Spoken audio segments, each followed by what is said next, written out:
Moses, Moses, take off the sandals from off thy feet, for the place where you are standing is holy ground.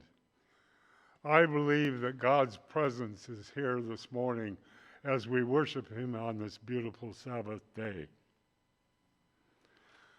As I walked through the door, I sensed his presence,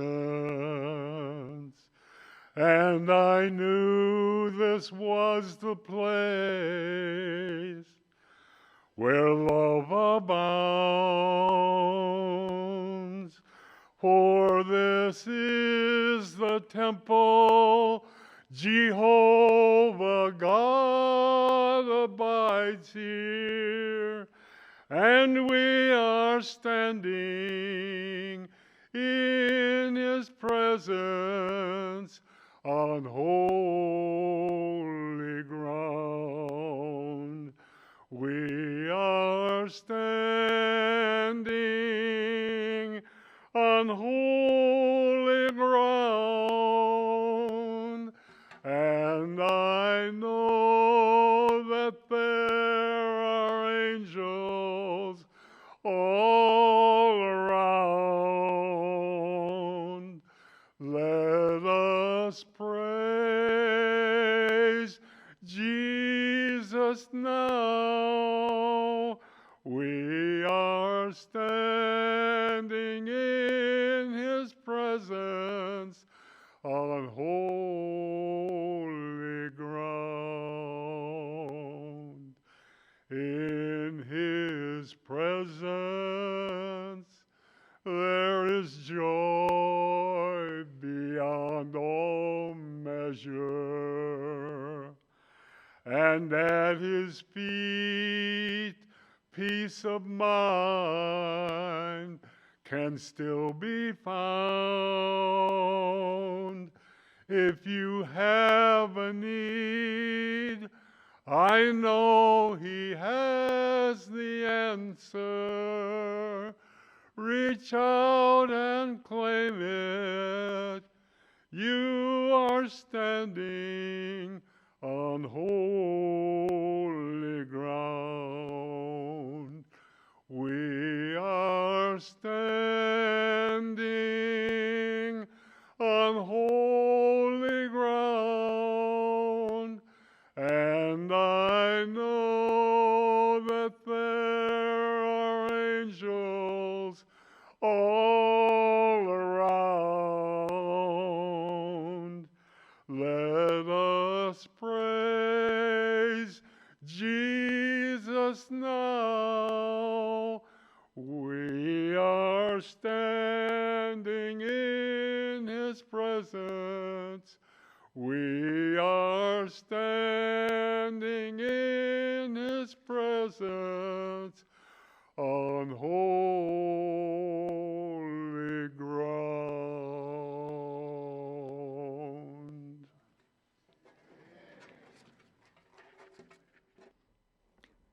One of the things that I want to do for just a little while, to bring Mother's Day and Father's Day together, I want to read an aspect of mothers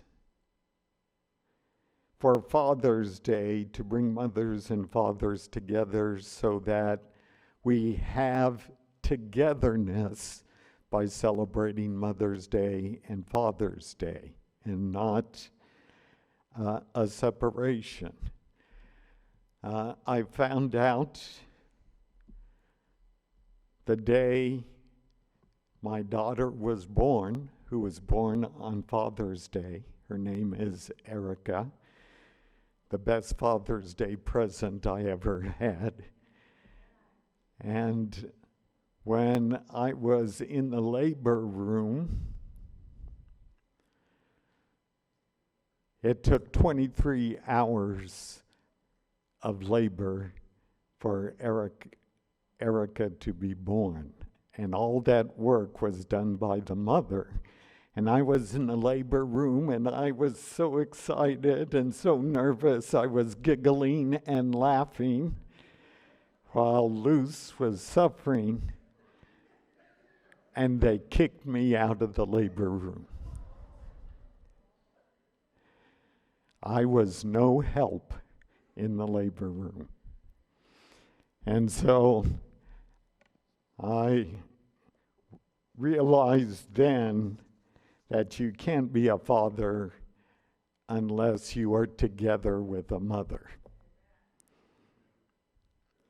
And you can't be a mother unless you're together with a father. It's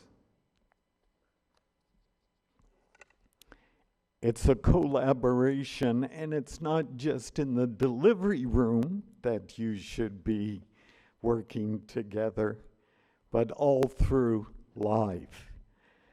And in our culture, with its emphasis on success and having two incomes and getting ahead in life, we grow apart. And so I want to speak to that in the Bible, even from creation,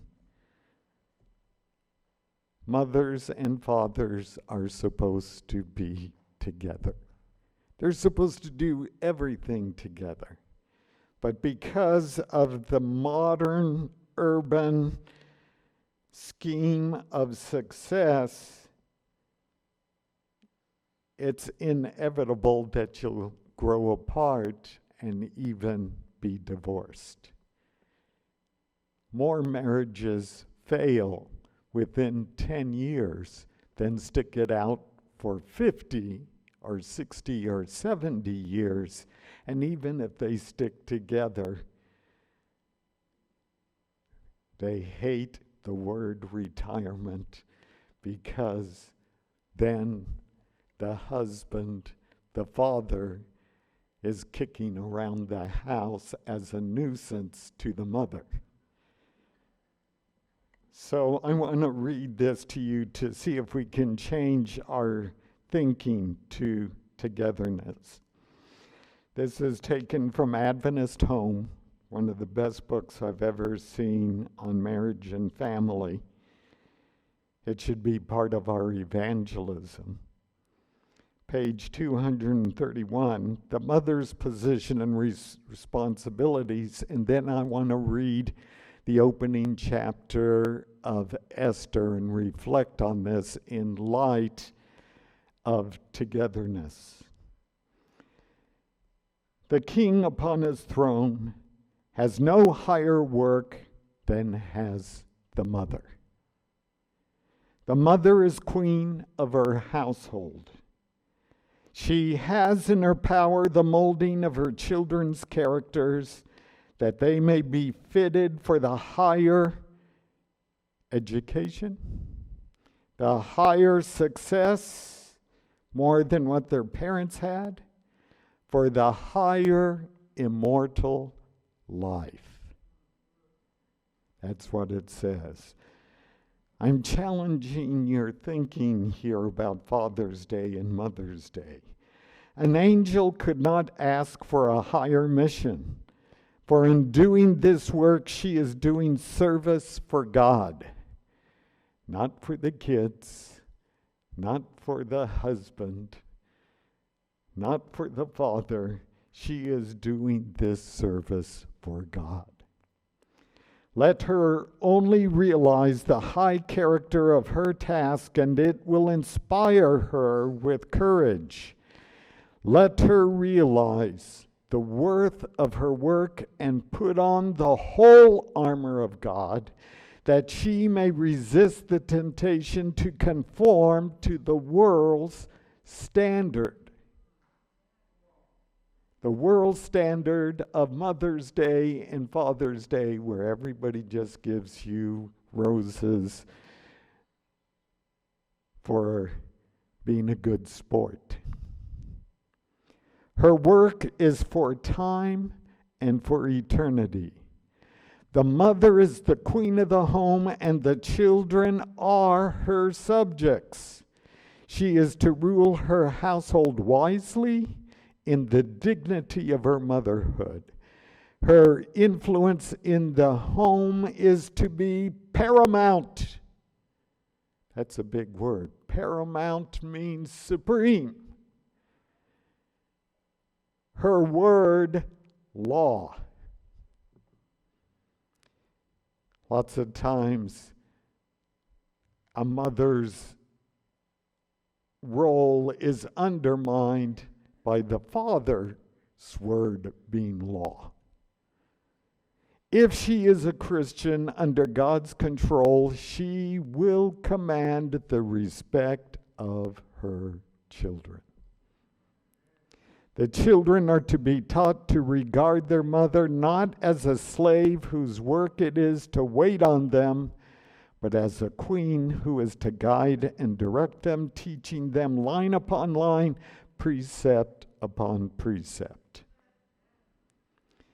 The mother seldom appreciates her own work and frequently sets so low an estimate upon her labor that she regards it as domestic drudgery.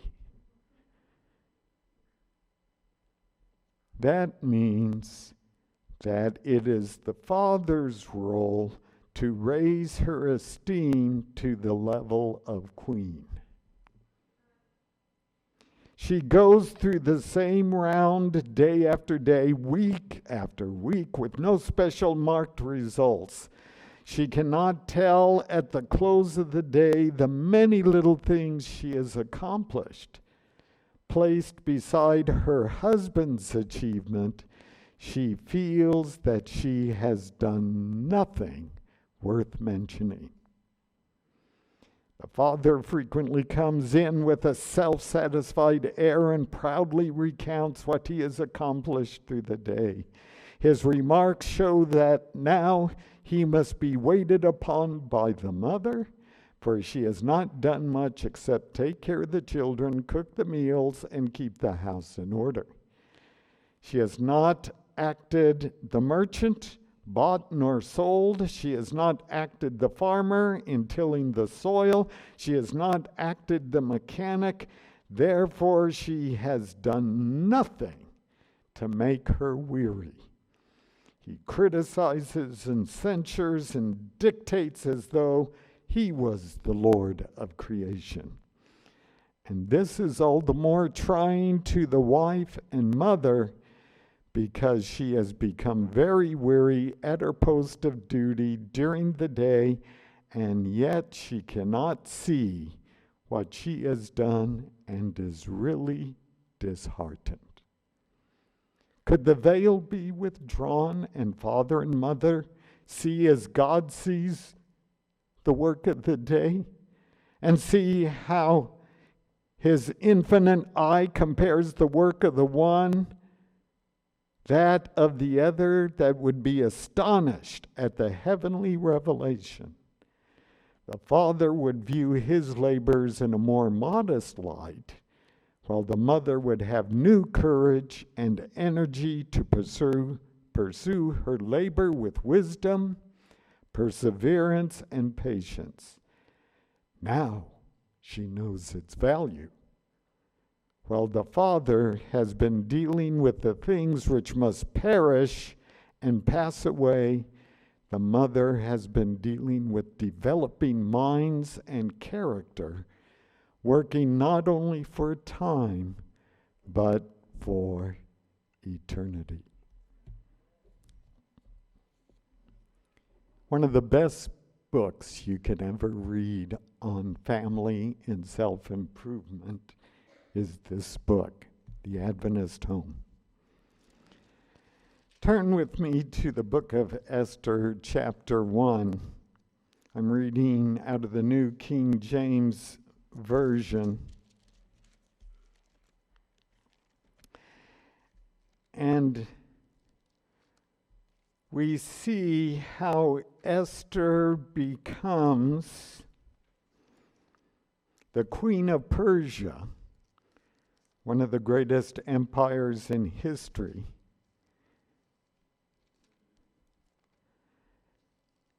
and how she contrasts herself with the previous Queen Vashti. Now, you have to read the whole book to get that, and I know our women's ministry has done that. And Esther is just before Nehemiah. It's actually just before Job, after Nehemiah.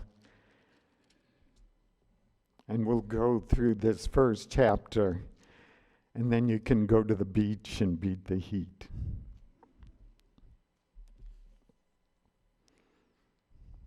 Which is good for togetherness. Now it came to pass in the days of Ahasuerus.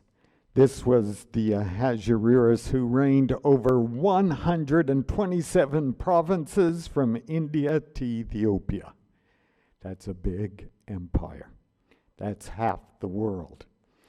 In those days, when King Ahasuerus sat on the throne of his kingdom, which was in Shushan, that was the Persian capital in the times of Daniel, and in the return, because the rebuilding of Jerusalem and the return to Jerusalem was a project of the crown of Persia, because they loved Daniel so much. Which was in Shushan, the citadel, that in the 3rd year of his reign he made a feast for all of his officials and servants, the powers of Persia and Media, the nobles and the princes of the provinces being before him, when he showed the riches of his glorious kingdom and the splendor of his excellent majesty for many days, 180 days in all. Now that's a big party. Can you imagine partying for half a year? Just have a party with the emperor. And when these days were completed, the king made a feast lasting 7 days for all the people who were present in Shushan, the citadel, from great to small, in the court of the garden of the king's palace. You couldn't have it indoors because there's so many provinces and so many dignitaries. There was white and blue linen curtains, fastened with cords of fine linen and purple on silver rods and marble pillars. And the couches were of gold and silver on a mosaic pavement of alabaster, turquoise, and white and black marble.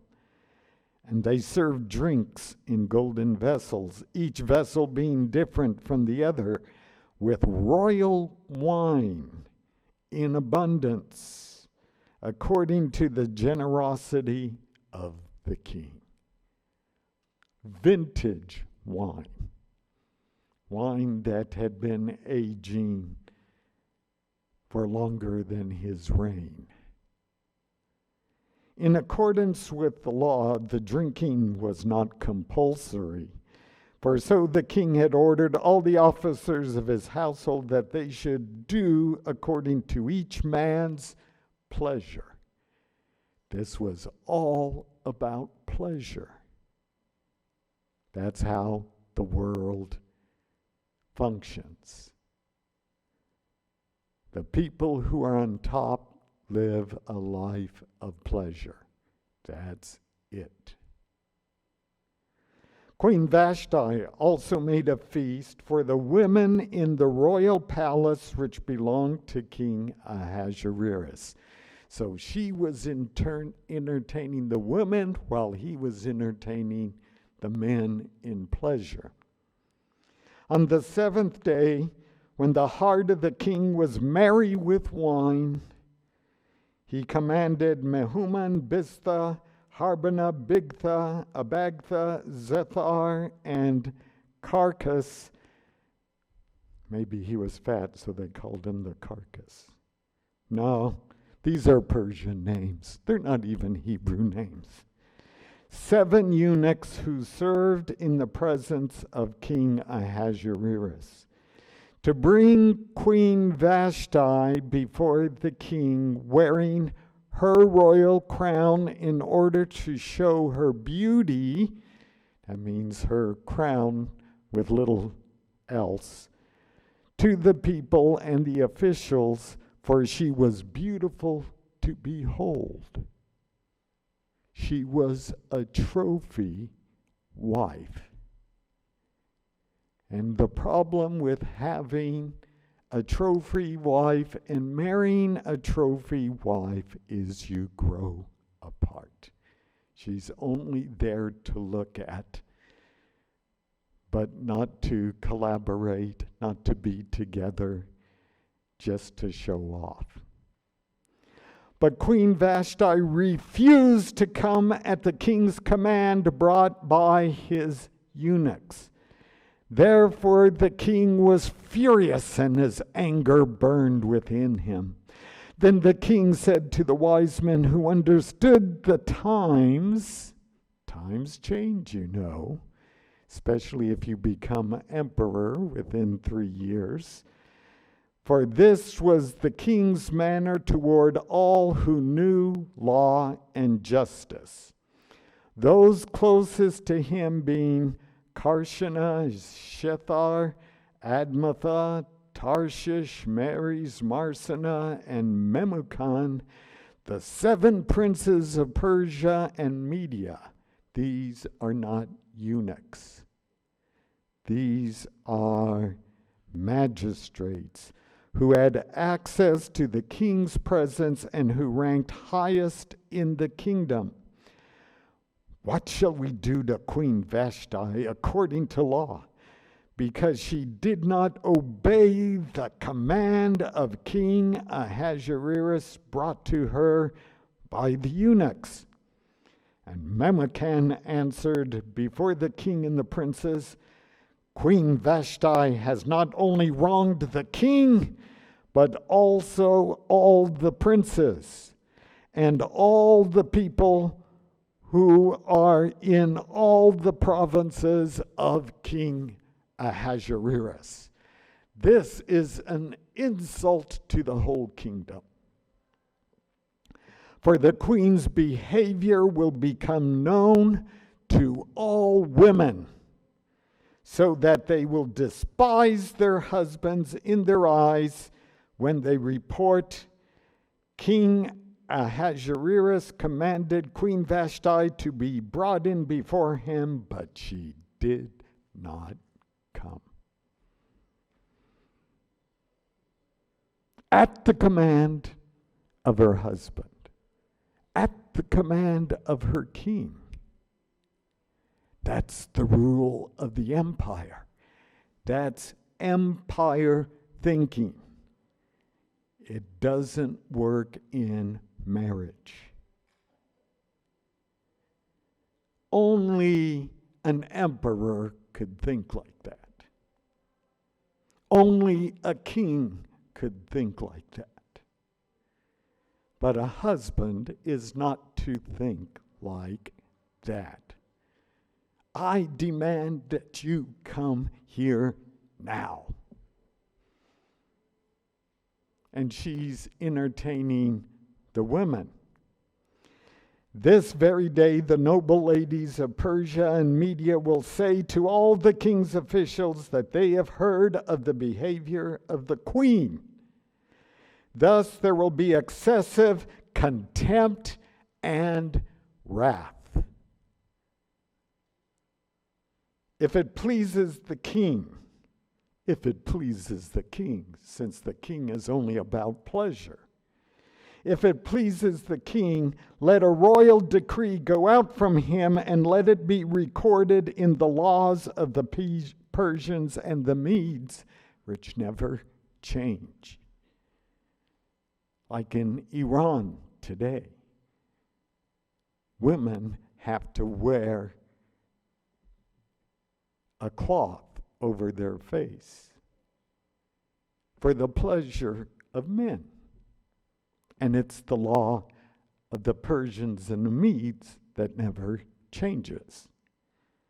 So that it will not be altered, that Vashti shall come no more before King Ahasuerus, and let the kings give her royal position to another who is better than she.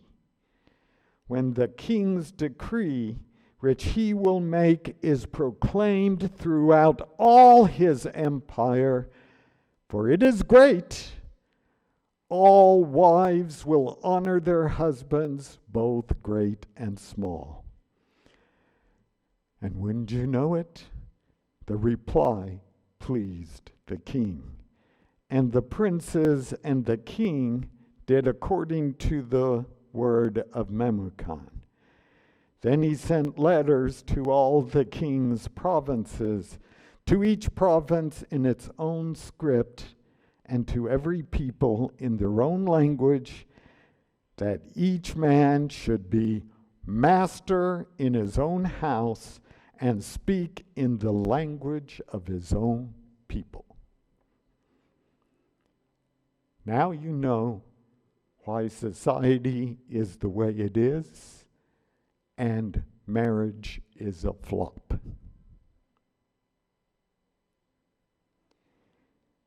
So then it goes that Esther becomes queen in chapter 2, and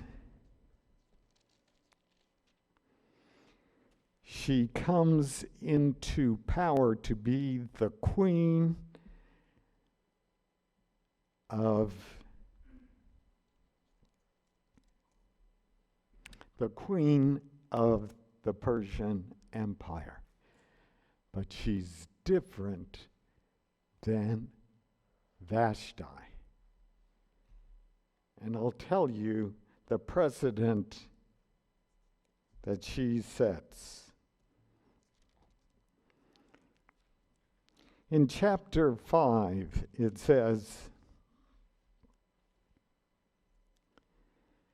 "Now it happened on the third day that Esther put on her royal robes." Those are official queen clothes, "and stood in the inner court of the king's palace, across from the king's house, while the king sat on his royal throne in the royal house, facing the entrance of the house," his house. They didn't even live together. Do you understand the story? Not only are they sleeping in separate rooms, they're living in separate palaces. That's empire thinking. That's what happened to Solomon. The king and the queen live in separate houses. So it was when the king saw Queen Esther standing in the court that she found favor in his sight, and the king held out to Esther the golden scepter that was in his hand. Then Esther went near and touched the top of the scepter. Here's the contrast between Vashti and Esther. Vashti would not come at the command of the emperor. Esther would come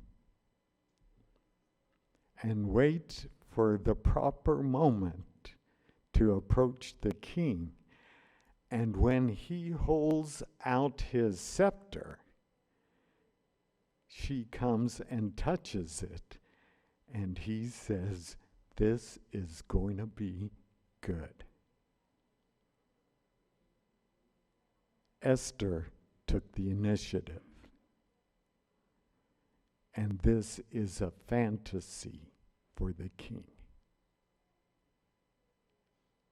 Now, she doesn't tell him what the visit is about.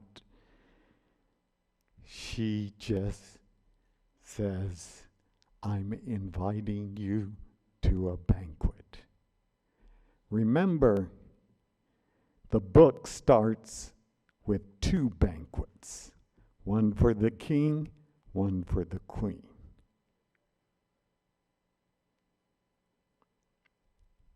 Esther is closing that gap. She's taking the initiative. I'm going to have a banquet, and you're the first person I want to invite, and it's going to be good. Just between you and me. And the king said to her, What do you wish, Queen Esther? What is your request? It shall be given to you up to half the kingdom. Can you imagine?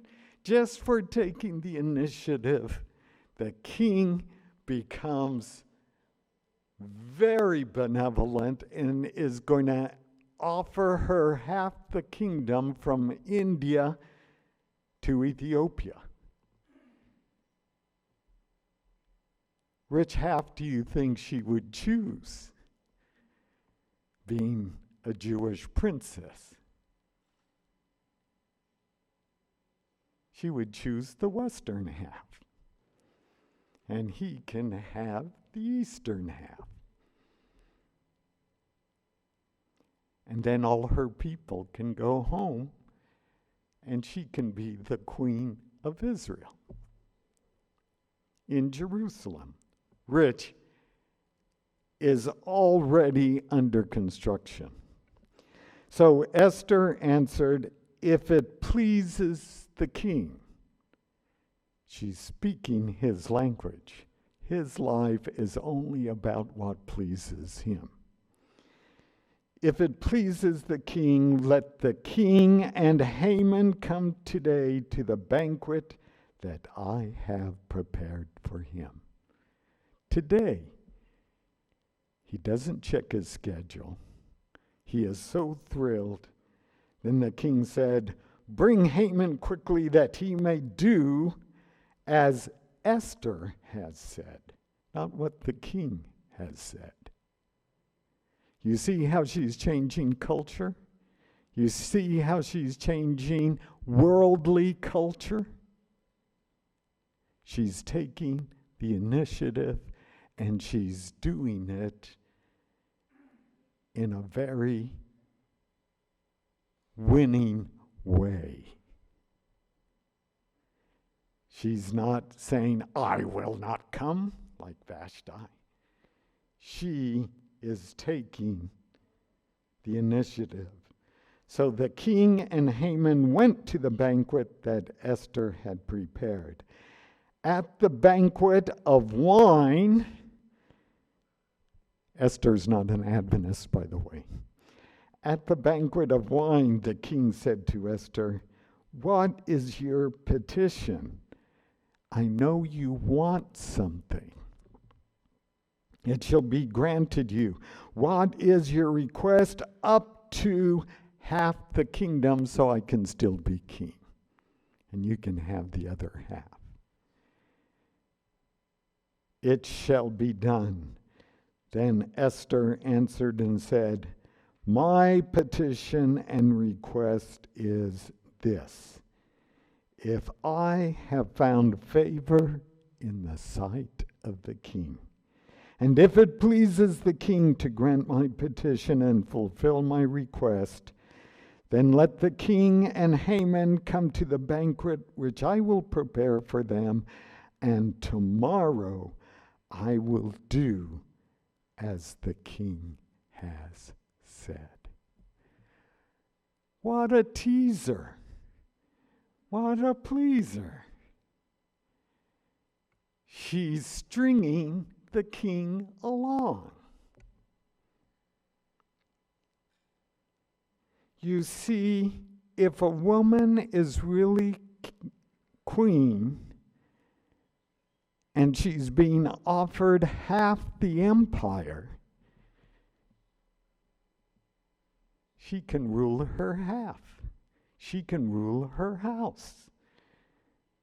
She can turn her marriage into a Bible marriage and not into a worldly marriage, where only the one who has the gold makes the rules. She can rule. She can rule over her house. She can rule over her children. She can kick the man out of the labor room.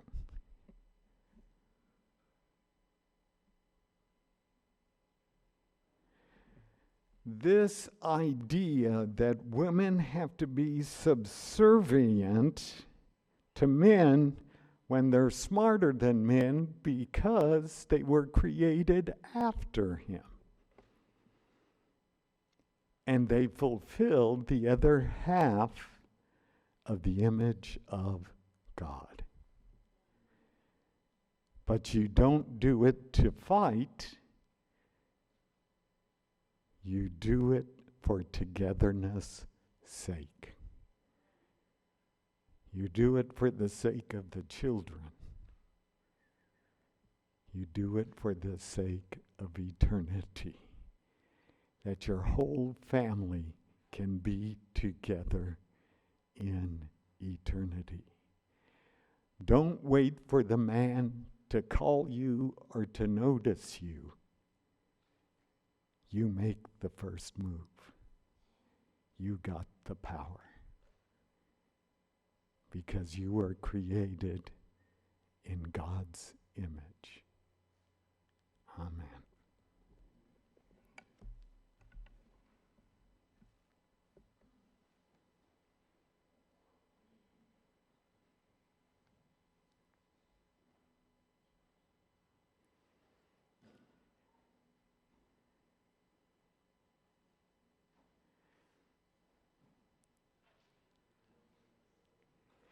Let's all stand for a blessing on your homes.